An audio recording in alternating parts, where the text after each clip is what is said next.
From Chris Neese and Benjamin Fraser, and they said, what have you been doing to keep your sanity during the pandemic? Well, the company I'm starting is called Green Frog. Also doing it with Melissa Reese, who was my partner in writing. And Mel and I are building a studio in this spot, and we're calling it Green Frog. Like right now, we're building a website for it. I think the website's going to be www.greenfrogproject.com. Should be up and running probably in the next month. Pretty much though, besides that, Melissa and I have been working for Facebook doing a lot of music for them. So that was one of the gigs we were working on during that, writing songs for ourselves, just, writing some soundtrack movies for some up and coming, movies. I just watch movies when and just listen to music, write music. So it's like business as normal. Kind of. It's kind of weird. Yeah. So anyways. Okay, the next one is from Luhan L on YouTube. Who do you currently listen to? What's on your playlist? Yeah, to tell you the truth, the latest stuff I was listening to has been soundtracks. And then a lot of the old school Frank stuff, mainly the instrumental stuff, the Shut Up and Play Your Guitar, the Sleep Dirt, the Zoodlers I've been listening to a lot of. I have to say, since my daughter's really into the new school hip hop stuff, I'm going to say it. I've been listening to a lot of that. I don't even know who they are, but I have to listen to it when I drive with her. If I put on my shit, she shuts it off in 2 seconds. She's like, Dad, kidding? What is this? I'm just like, I get it. I'm the old guy now that's listening to weird music, and you're yep. So, but yeah, mainly soundtracks though, man. Soundtracks have been my favorite. I've been listening to that Annihilation soundtrack too. And what about 1917? That was another one that had a good soundtrack. That's funny, dude. Yeah, I watched the movie the other day, and thank you for saying that, because when I was listening to it, I was like, this soundtrack's pretty cool. That's going to be on my queue now. I forgot. I wanted to listen to that. I just kind of spaced out and forgot about it. Yeah, you're right. That was kind of cool. I really liked it. I remember when they were going through those tunnels, I was like, oh, this music's kind of cool right here. Like the perfect setting for the music. Yep. I actually just I'm writing that down. That's good. And the next one from YoFace355 on YouTube. Is there anything in your career you regret doing or not doing? It's not like I regret, but I wish I would have been more in the moment and enjoyed it, if that makes sense. So I regret where my head was at. I didn't appreciate how rad this was at that moment. So if I give any advice out there for people, I would really be grateful for all the, times that you get to do what you want to do. Because I was doing what I wanted to do, but I was kind of a punk about it. Being on tour with Les sometimes, and the Bucket of Bernie Brains and Bucket and I, maybe complaining about something or just being kind of like punks in that way. I look at it now and go, oh my God, think about it. You're here with Bernie Worrell and you and me, and we get to play. It's like, what the hell are we tweaking about? From Alex in Austin, Texas. I love the Dragons of Eden project you did with Bucket and Travis. Was there ever talk of you touring? On that album, no. Travis was never a touring guy, and we never thought of it for a second. Travis is just strictly a studio cat, and we never thought, let's put this out on the road. Never, nah. Lisa in Oakland. Do you know what Buckethead does with all the toys people give him at shows? A lot of them I've seen that he keeps them. Like P Sticks will put them away, and they have a storage locker full of them. It must be like a giant locker, I imagine. He has like 40 lockers. Wow. Next one from Andy in Cardiff, UK. Brain, I love everything that you and Buckethead have done together, but my favourite is Cuckoo Clocks of Hell.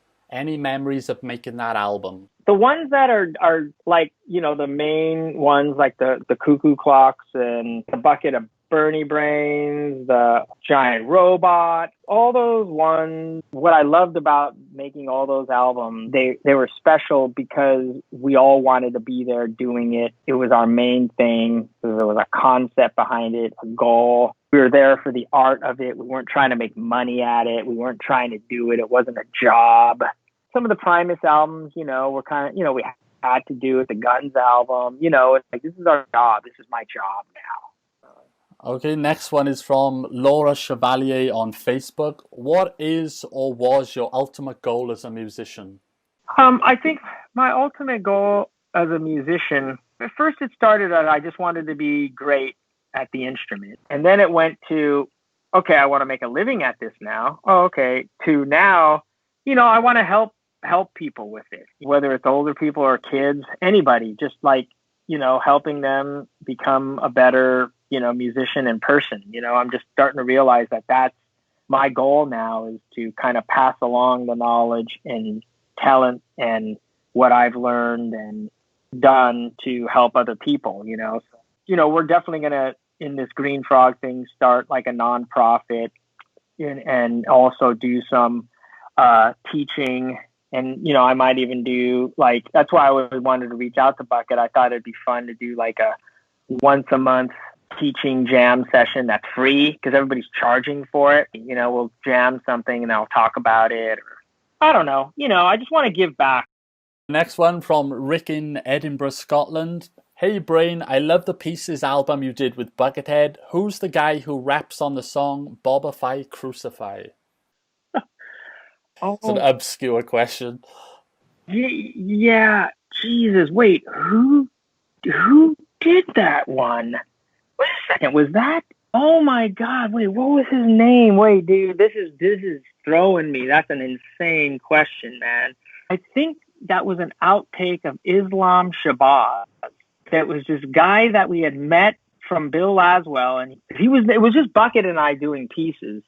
I think that was Islam Shabazz. I think we had him, and then we just had him on. You know what? I got to check that out. I will message you with who it is. I got to listen to it again. But that dude, that is like that. That's the last thing I was ever thinking of right now. So obscure. I'm sure there's a name on the back. I'm trying to think. Did we put a name on the back? I got the album and looking through it now. Nate, aka Bobafy, aka Tree. Oh, wow. No, that was Nate. Okay, that was Extract's friend. Right. That was his AKA was Bobafy. Now it's coming together. Okay. So it's Nate. It's a surfer kind of, you know, friend of Extract's. That's right. So mystery solved. Yep. So is he a black guy? Yeah. Just to clear it up. Nate is actually a blonde-haired surfer white guy. Because that's what I was thinking. It sounds like a black guy. Or a white guy trying to be like right. Playing around, right. That's funny, man. Yep, Nate, the surfer, skater, friend of Extract.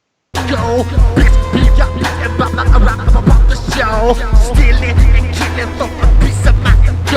you niggas always pop, now those niggas always soft.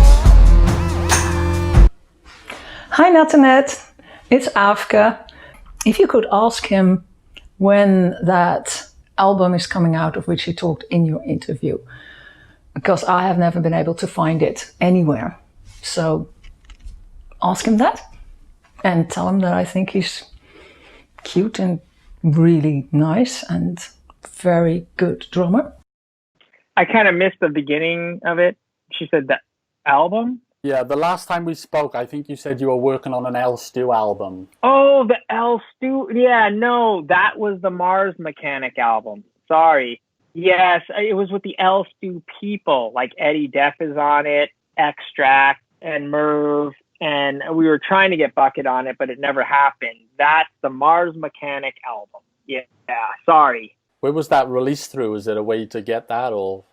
I think it's just on iTunes right now. We released it ourselves. We're kind of, we were going to go with a record label. I think there was an independent record label that was asking to put it out. We're just like, you know what? We're just kind of doing these for fun. And that's why we're putting out another one called Let's Be Frank. And that's the Frank Zappa one that's going to be coming out maybe about a month. And then the other one is Mars Mechanic, and that's out.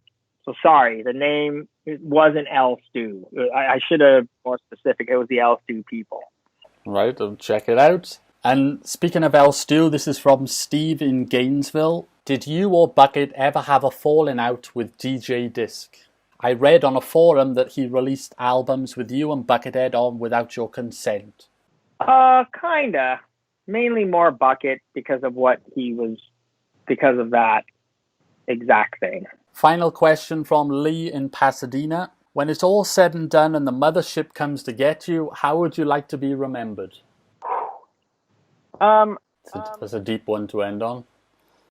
Yeah, it's a deep one, but kind of what, I was saying earlier. In the end, instead of, being remembered as, oh, he was a great drummer or he did all this, I really want to be remembered as like, in the end, I touched people with my music. I helped people. I did more things like this to the real fans that ask real questions, that admire. That's why I wanted to do this with you, because I know that you guys take it serious. It means a lot to me that, you said 300 questions came in, whether they're about me or Bucket or both of us. I know that we're a team. A team, yeah, exactly. Yeah, and I want to do these things. I want to put in the time. I want to answer questions. I want to make people understand and get off and of what we do, and hopefully it'll help them, or just be able to just touch them in a way that makes them feel, good, because I've people do that to me. I'm happy. So, that's where I want it to end up. That's why I like doing this, because, you guys are so knowledgeable about the music that I've been on, the music that Bucket makes, the music that I'm involved in. From start to finish, everything you've done is just, to me, is masterful. I love this stuff. Can't get enough of it. So, well, thanks. And, hopefully more will come, and, let's do another one soon and whatever. But yeah. We'll have a studio tour. Yeah. I'll let you know for sure. All right. Well, much respect to you, Bryan. Huge fan of yours as always, and appreciate your time, and thank you very much. And you'll go listen to Metallica, Butcher Prince. Oh, yeah, Metallica. I got that too. And I'm going to be putting on 1917 after I go pick up my daughter. Right on, dude. I'll talk to you.